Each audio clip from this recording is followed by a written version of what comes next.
So hello guys, this is your Arjen Tupular. So for today vlog po, mini vlog is may mga sour candy po ako dito na ipapatry ko kay Bunso kung ano talaga, kung walang reaction yung face niya, hindi siya maasiman. Then ayan, papatry muna natin. Ayan si Bunso. Dito ka. Ayan, hi ka. Hi po. Ayan, hi po. Ayan. Una is papatry ko tong sour crunchy candy. Ayan, yan muna po yung una kong ipapatry sa kanya. If hindi ba siya maaasiman or no reaction ba siya sa videong ito. Ayan, open natin. Oh, sige, Bidya. Punta ka. Yeah. Dapat day ka maalsuman. Ano man gabos. Ihung-hung mo yun. Sige. Okay. Gabos. Dapat tayo.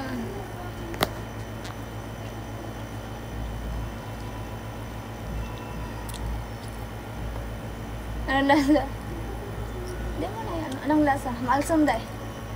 Ayan. No reaction lang siya guys. Tatry ko. Ako magta-try.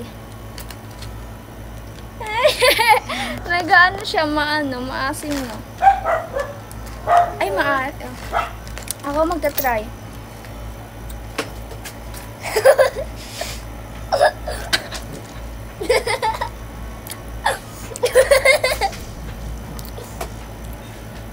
Grabe, ang asim.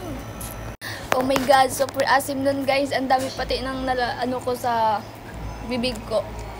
Yung asim niya super. Ang tapang.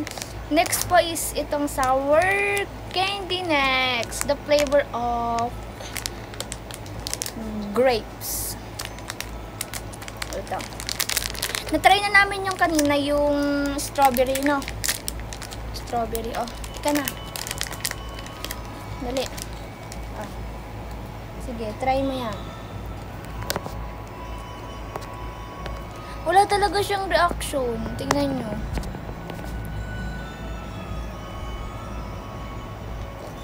Wala lang sa kanya, pero bakit ang tolerance ko sa maaasim ay napaka-high.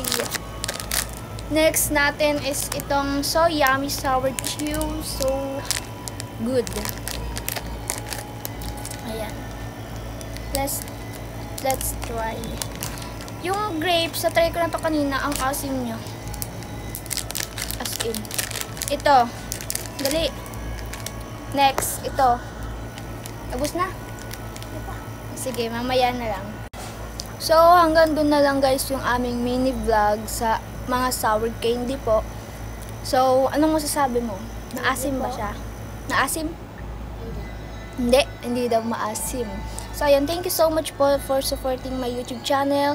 Please like and share po, and God bless po sa lahat.